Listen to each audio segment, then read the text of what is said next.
व्यक्ति को समय के साथ अच्छे परिणाम मिलते हैं।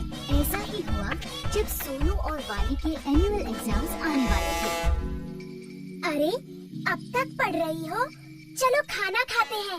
बस थोड़ा सा प्रोजेक्ट बचा है, नहीं किया तो टीचर डांटेंगी। और अगले वीक से एग्जाम्स भी तो शुरू हो रहे हैं। वानी बहुत ही मेहनती और समय का सदुपयोग करने वाली बच्ची थी, जबकि उसका भाई सोनू बहुत ही लापरवाह और शैतान बच्चा था। हर काम कल पर टालता था। तुम्हारा प्रोजेक्ट हो गया? अभी से प्रोजेक्ट? वो तो 6 पीरियड में देना है। अभी भी 2 पीरियड बचे हैं। मैं झट से कर लूँगा। अब जल्दी आओ, भूख लगी है और खेलना भी है। अरे सुनो, रुको, नहीं करोगे तो टीचर डांटेंगी। सोनू और वानी की मम्मी पापा हमेशा सोनू को वानी का उदाहरण देकर समझाते थे। देखो सोनू बेटा, अब तुम बड़े हो गए हो। खेल के साथ साथ तुम्हें अपनी पढ़ाई पर भी ध्यान देना चाहिए। हाँ मम्मी, कल से पक्का। सोनू, समय का सदुपयोग करना अपनी बहन से सीखो। देखो, समय से पढ़ती है, समय से खेलती है, आज का काम कल पर कभी नहीं टालती। आप देखना, मैं भी कल से पक्का ऐसा ही करूँगा। अभी जाओ खेलने, प्लीज। सोनू की लापरवाही दिन पर दिन बढ़ती ही जा रही थी और आखिरकार एग्जाम्स के दिन भी नजदीक आ ही गए। सोनू वानी की परीक्षा में अब केवल 2 दिन बाकी थे। बच्चों, अगले सोमवार से तो तुम दोनों की परीक्षाएं शुरू हो रही है ना? खूब मन लगाकर पढ़ो और अच्छे से परीक्षा दो। सोनू, मुझे तुम्हारी बहुत चिंता हो रही है बेटा। तुम हमेशा आज का काम कल पर टाल देते हो। पढ़ाई कल पर नहीं टालना। वानी की तरह सभी पाठ समय से पढ़ लेना, ठीक है? अरे पापा, परीक्षा में अभी पूरे 2 दिन बाकी है। मैं झट से पढ़ लूँगा सब कुछ। अभी तो मैं खेलने जा रहा हूँ। जब तक खेलूंगा नहीं, तब तक पढ़ाई भी समझ नहीं आएगी।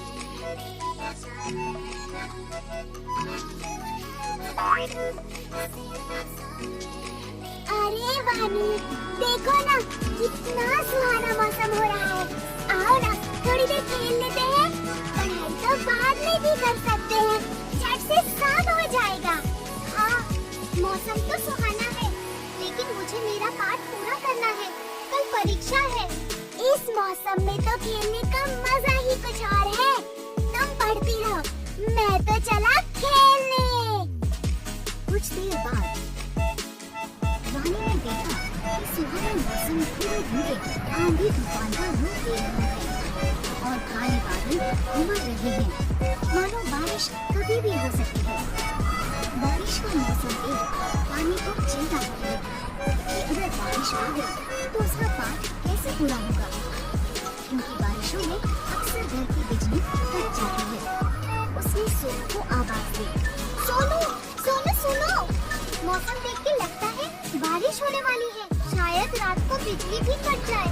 खेलना छोड़ो और आकर अपना पाठ पूरा कर लो, वरना फिर परीक्षा में क्या लिखोगे? चिंता मत करो वानी, अभी तो दोपहर ही हो रही है। रात को बैठकर मैं फटाफट सब खत्म कर दूंगा।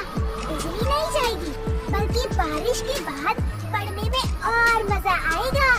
अच्छा, मैं जाता हूँ, मेरी बैटिंग आ गई।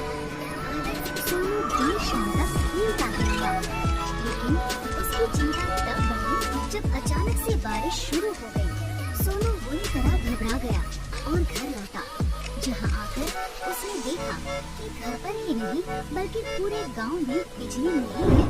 ये देखकर सोनू जोर जोर से रोने लगा।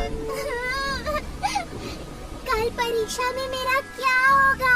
मैंने तो एक पाठ भी नहीं पढ़ा और अब तो बिजली भी नहीं है। मैं तो फेल हो जाऊंगा। मैंने कहा था ना, अपना पाठ समय से पढ़ लो। मैंने तुम्हें 1 हफ्ते पहले ही कह दिया था कि समय पर पढ़ाई कर लेना। लेकिन तुम्हें कभी कुछ समझ में नहीं आता। अब रोको। सॉरी पापा, अब मैं क्या करूं? काश मैंने सही समय पर ही अपने पाठ पढ़ लिए होते। उसे समझ आ गया था कि उसकी लापरवाही के कारण उसके पास अब पढ़ने का समय बचा ही नहीं। रोने से अब कुछ नहीं होगा। अब समझ आया कि सब तुम्हें क्यों समझाते थे। अब रोना बंद करो और चलो मेरे साथ। मैंने अपनी पढ़ाई समय पर ही पूरी कर ली थी। मैं तुम्हें सारा पाठ समझा दूंगी और याद भी करवा दूंगी। चलो। अगले दिन दोनों बच्चे खुशी खुशी परीक्षा देने गए। जो समय का करे सम्मान भविष्य में वो कहना एक था। असली पढ़ाई। टिंकू और रिंकी दोनों जुड़वा भाई बहन थे। एक ही स्कूल में एक ही क्लास में पढ़ते थे। दोनों पढ़ने में बहुत अच्छे थे, लेकिन अक्सर टिंकू ही ज्यादा नंबर लाता था।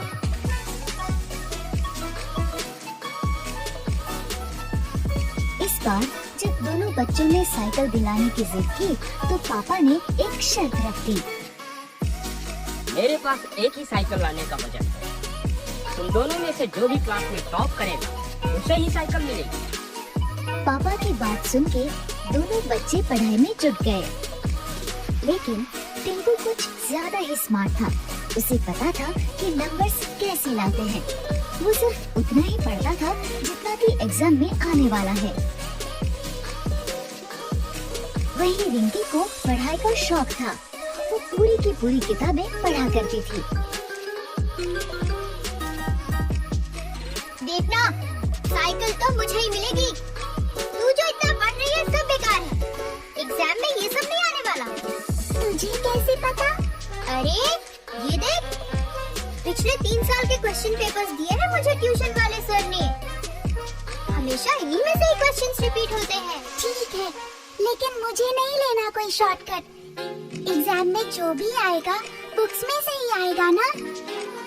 मुझे पढ़ने दे, डिस्टर्ब मत कर। दोनों बच्चों ने अपने अपने तरीके से पढ़ाई की। फाइनली एग्जाम हो गया। ये एग्जाम खत्म, मस्ती शुरू। कुछ ही दिनों में रिजल्ट घोषित हुआ और वही हुआ जैसा हर बार होता था। टिंकू ने टॉप किया, रिंकी सेकंड आई। ये अब मुझे साइकिल मिलेगी। हुर्रे!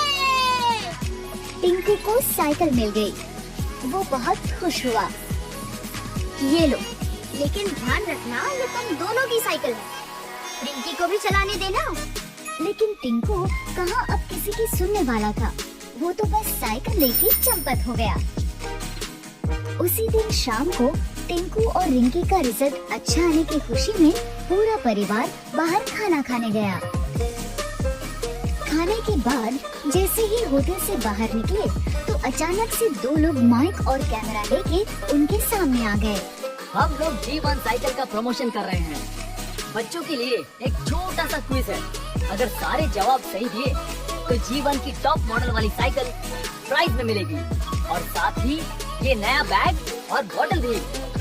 दोनों बच्चों ने क्विज में पार्टिसिपेट किया। क्विज में जो सवाल थे वो सारे उनकी बुक्स में से ही थे, लेकिन एग्जाम पेपर से बिल्कुल अलग। रिंकी ने बुक्स बड़ी ध्यान से पढ़ी थी, इसलिए उसने कुछ ही समय में क्विज के सारे क्वेश्चंस हल कर दिए। ये लीजिए अंकल, मैंने सारे क्वेश्चंस कर दिए। क्या बात है, समय से पहले ही कर दिए। Very good. टिंकू ने बहुत कोशिश की, लेकिन उसे जवाब नहीं आते थे। अंत में उसने भी पेपर दे ही दिया। दोनों के पेपर्स देखने के बाद ऑर्गेनाइजर्स ने विनर अनाउंस किया। और इस क्विज में 100% सही जवाबों के साथ विजेता है रिंकी। रिंकी को प्राइज में साइकिल भी मिल गई और साथ में दूसरे गिफ्ट्स भी। वहीं टिंकू को मिली एक सीख। टिंकू अब समझ गया था कि हमें सिर्फ नंबर्स के लिए नहीं पढ़ना चाहिए, लेकिन नॉलेज के लिए भी पढ़ना चाहिए।